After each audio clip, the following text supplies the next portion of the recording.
Dans sa modernité et son évolution, le football a donné sa chance à des joueurs très jeunes. On avait déjà vu des talents à peine sortis de l'adolescence émerger comme Lionel Messi, Cristiano Ronaldo, Kylian Mbappé ou encore Wayne Rooney.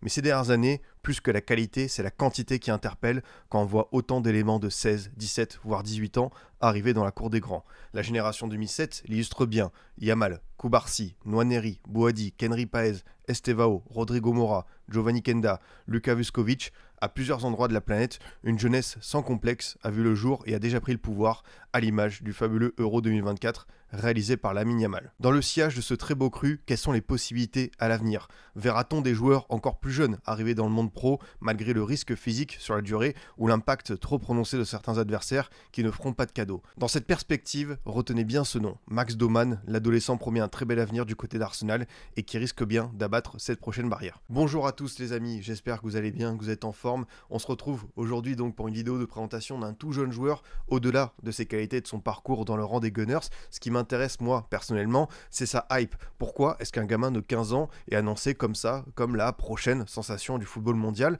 Mais avant d'étudier attentivement ce profil et l'engouement autour de Max Doman, un peu de contexte, retour sur le centre de formation qu'il a fait éclore et qui a énormément d'atouts, l'Académie d'Arsenal. Le centre de formation d'Arsenal, Ale End, est une académie reconnue pour avoir sorti de nombreux joueurs, la génération Wilshere, le duo Saka-Smith Rowe, symbole du renouveau sous Arteta une dizaine d'années après, et désormais Lewis Kelly et Nwaneri en tête d'affiche pour continuer cette filiation. C'est sous l'impulsion d'Arsène Wenger que ce centre de formation est devenu une priorité. En 1998, il déménage donc à Ale End, dans le nord de Londres, pour faire basculer les Gunners dans cette modernité avec des terrains d'entraînement et des conditions similaires aux pros. Il ne faut pas oublier aussi la construction de l'Emirates qui a représenté un certain coût. Arsenal est obligé de réduire la voilure, de jouer dans une seconde catégorie pendant quelques temps et de promouvoir ainsi certains jeunes de son académie, même s'ils ne sont pas tous prêts ou des cadors de première division. Arsenal depuis va mieux économiquement et sous les ordres d'Arteta, on a retrouvé une équipe qui joue le titre en première ligue, même si ça n'a pas encore été le cas, qui est dans le dernier carré de la Ligue des Champions. Mais l'idée de cette formation et de l'intégration des joueurs en équipe première n'a jamais été abandonnée pour les entraîneurs, pour les éducateurs et les dirigeants d'Arsenal. En modélisant son équipe et en bâtissant pour l'avenir, Mikel Arteta va s'appuyer sur ce bon vivier des Gunners pour repartir de l'avant. Forcément, c'est Bukayo Saka, un joueur qui fait désormais partie des meilleurs ailiers droits de la planète. On a aussi vu du Emile Smith Rowe, désormais à Fulham, ou encore Eddie Nketiah qui est parti à Crystal Palace, apporté dans cette équipe première. Plus récemment, on a vu des joueurs comme Miles Lewis Kelly et Ethan Nwaneri se faire un nom et intégrer l'effectif professionnel avec des performances déjà marquantes. Lewis Kelly a déjà eu sa première convocation avec la sélection anglaise, il a fait sa première apparition avec les Free Lions, tandis que Nwaneri a déjà battu des records de précocité en première ligue, que ce soit des apparitions ou des buts.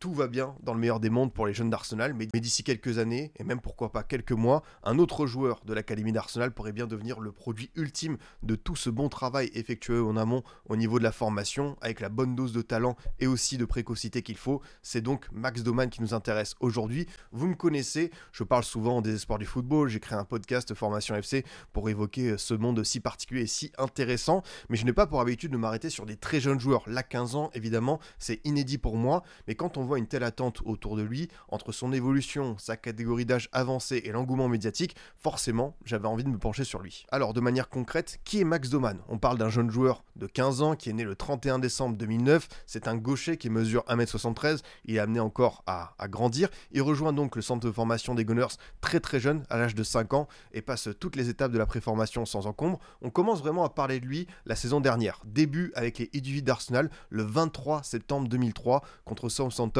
à seulement 13 ans. Il est d'ailleurs lancé dans le grand bain par un entraîneur que vous connaissez bien, un jeune coach, Jack Wilshere, lui aussi passé par les rangs des jeunes d'Arsenal. Voilà, un lien qui se poursuit, qui s'entretient, et surtout un coach qui a été à la place de Max Doman, qui a lui aussi ressenti beaucoup d'attentes, beaucoup de pression, qui évidemment était un peu plus âgé, il n'était pas aussi surclassé, mais c'est bien, je trouve, d'avoir eu un tel mentor pour l'accompagner petit à petit vers le monde professionnel. Son bilan avec les U18 d'Arsenal est déjà très prometteur. L'an dernier, il a joué 7 matchs pour 2 buts et 5 passes décisives. Cette saison, il a passé un cap, il en a 7 buts et 3 passes décisives en 11 apparitions, et en compétition européenne, la Youth League, il est devenu le plus jeune buteur de l'histoire de la compétition à seulement 14 ans. D'ailleurs, il a aussi battu un autre record de précocité, il est entré avec les U21 d'Arsenal contre Brighton à seulement 14 ans. Il a joué juste 6 minutes, mais ça suffit pour faire partie du fameux Guinness Book des records du football. Toutes ces bonnes statistiques et standards élevés, vous allez me dire, on l'a déjà vu chez d'autres cracks du football mondial. Mais là où il faut rappeler le contexte, c'est que Max Doman, il évolue parfois contre des joueurs qui ont 3 ou 4 ans de plus que lui. La prouesse, elle est bien là. C'est pas seulement le fait de le lancer dans le grand bain qui est intéressant, c'est aussi qu'il soit performant, décisif contre des joueurs bien plus âgés que lui. Et d'ailleurs, avec les équipes de jeunes de l'Angleterre, il a aussi commencé à montrer le bout de son nez. 5 apparitions avec les U16, une dizaine avec les U17, et cette fois-ci, il est un peu plus entouré avec des joueurs proches de son âge, mais il garde toujours un an d'avance, puisqu'en U17, il évolue avec la génération 2008. D'ailleurs, petite anecdote qui va sans doute nous faire plaisir, parmi ses coéquipiers en sélection, clin d'œil aux anciens, il évolue avec un certain Regan Heskey, et oui, c'est le fils d'Emile Heskey, ancien attaquant de Liverpool. Je savais que ça vous ferait plaisir de savoir ça. Et pour cette vidéo, j'ai sollicité un expert scouting en la personne de Natsuo, que vous connaissez bien sur Twitter. Je lui ai demandé tout simplement pourquoi Max Doman faisait autant sensation de l'autre côté de la Manche. C'est sûr que c'est quelque chose qui est un peu nouveau du côté de l'Angleterre, d'avoir un jeune hypé comme ça. En tout cas, de mes souvenirs, peut-être que je me trompe. Surtout aussi jeune, parce qu'il y a déjà beaucoup de personnes qui en parlent comme le meilleur joueur, le meilleur talent depuis Rooney. C'est quand même des paroles qui sont folles pour un joueur qui n'est même pas installé en pro, qui n'a même pas commencé en pro. Moi, pour la première fois que je l'ai vu, c'était début 2023. Et il jouait dans une compétition U15 alors qu'il avait que 13 ans. Et donc, il jouait surclassé de 2 ans. C'était pas quelqu'un qui était, on va dire, foncièrement un monstre athlétiquement, mais c'est quelqu'un qui, comme on peut le voir dans les vidéos, c'est un ball carrier. C'est quelqu'un qui peut gratter 50 mètres, 60 mètres avec ballon très facilement. Donc, il faisait déjà énormément de différence par ça. Et c'est un joueur qui fait des choses très tangibles en étant fantasque. C'est-à-dire qu'il peut marquer des buts, être à la dernière passe, mais à côté, avoir le pied gauche, l'élégance pour faire tomber amoureux le spectateur. Donc, il combine un peu tout à son âge.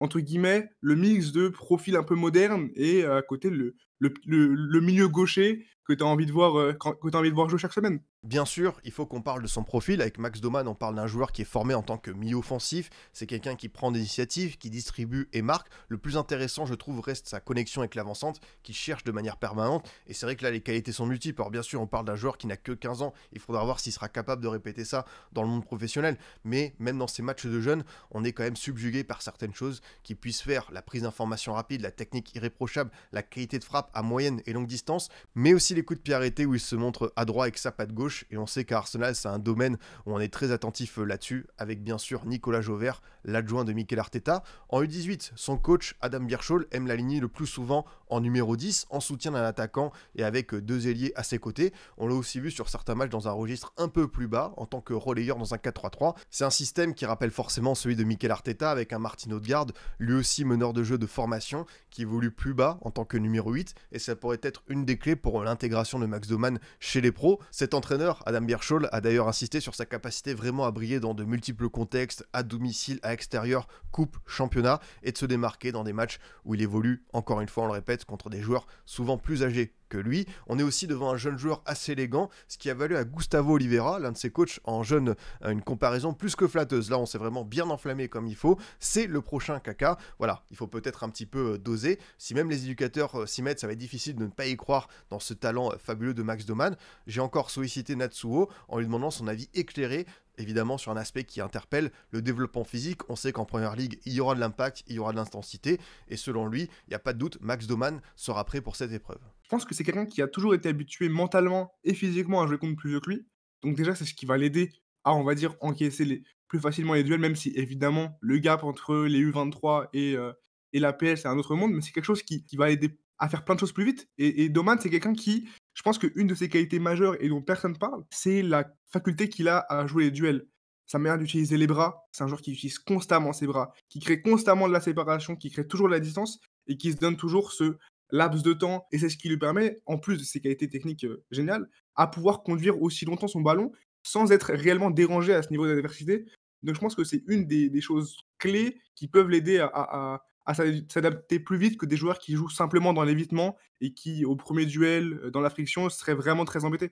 On se tourne vers l'avenir avec évidemment la possibilité pour Max Doman d'intégrer l'équipe première d'Arsenal. D'ailleurs, selon les informations publiées dans la presse, il y avait bien la possibilité pour les Gunners d'inscrire Doman sur la liste des remplaçants de l'équipe première cette saison et de lui offrir ainsi cette possibilité de débuter, de battre des records de précocité. Malheureusement, selon le règlement de la Première Ligue et la Ligue des Champions, c'est encore trop tôt pour autoriser ce type de joueur vraiment qui est âgé de moins de 16 ans. Mais on a vu parfois des dérogations à l'image d'Ethan Nwaneri qui était devenu à 15 ans et 180 jours en en septembre 2022 lors d'un match de Brentford. Le joueur le plus jeune a évolué en Première Ligue. Donc si jamais d'ici la fin de saison, Arsenal a envie, voilà, pourquoi pas, de faire tourner, se préserver pour la Ligue des Champions et de mettre Max Doman sur le banc de Première Ligue, il n'y a qu'à envoyer un courrier et peut-être qu'on verra enfin ce très jeune joueur talentueux débuter en PL. Récemment d'ailleurs, on a vu Jérémy Monga, né la même année que Max Doman, faire ses débuts en Première Ligue avec Leicester. On le rappelle, Max Doman est né en décembre 2009, donc s'il veut battre le record de précocité de son coéquipier Ethan Honnery, il faudrait qu'il joue idéalement avant cette fin de saison, mais voilà, on sait que les records ça fait toujours plaisir,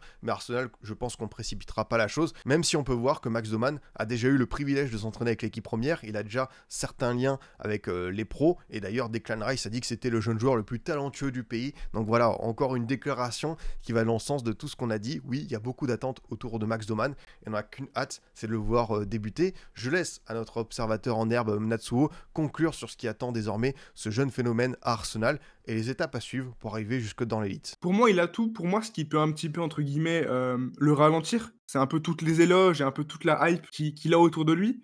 C'est sûr que c'est très dur à gérer. Il lui faudra du temps et j'ai un petit peu peur que si sa première année, elle est compliquée, qu'il soit, on va dire, critiqué sur tous les médias. Parce que c'est sûr, quand on te compare à Rooney, quand tu as 14-15 ans et qu'à 16-17 ans, en PL, tu fais pas des différences directement, tu peux être très vite critiqué. Moi, je me rappelle des débuts de Skelly en PL qui était pour moi très bon, mais je l'ai vu quand même critiqué suite à plein de choses qu'il a fait. Nwaneri, je le vois critiquer et je me dis: «C'est dingue».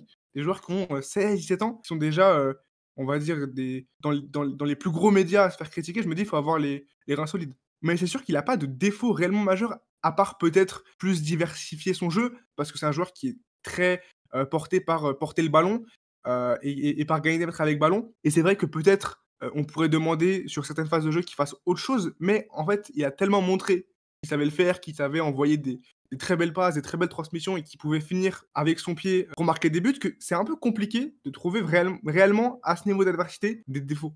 On souhaite évidemment le meilleur à Max Doman dans les futures années. Je sais encore une fois que ça peut paraître précipité de parler d'un joueur qui n'a pas encore 16 ans, mais j'insiste, un tel engouement autour d'un jeune de cet âge-là, ça arrive très rarement. Il y a peut-être eu Lamine Yamal quand il avait affronté l'équipe de France lors de l'Euro U17, mais là avec Max Doman, on coche toutes les cases, le talent, la précocité, les capacités physiques, et aussi un centre de formation qui travaille très très bien, Arsenal, où je suis sûr qu'on va bien l'encadrer jusqu'au bout, on va pas lui faire brûler des étapes. Donc voilà, je suis persuadé qu'on reparlera très très vite de ce gros crack anglais avec un développement qu'on suivra attentivement à moyen et long terme. Merci à vous d'avoir suivi cette vidéo, c'était un plaisir de vous retrouver. N'hésitez pas encore une fois à liker, vous abonner et commenter, ça permet de soutenir la chaîne, et je vous dis à très vite pour d'autres contenus foot.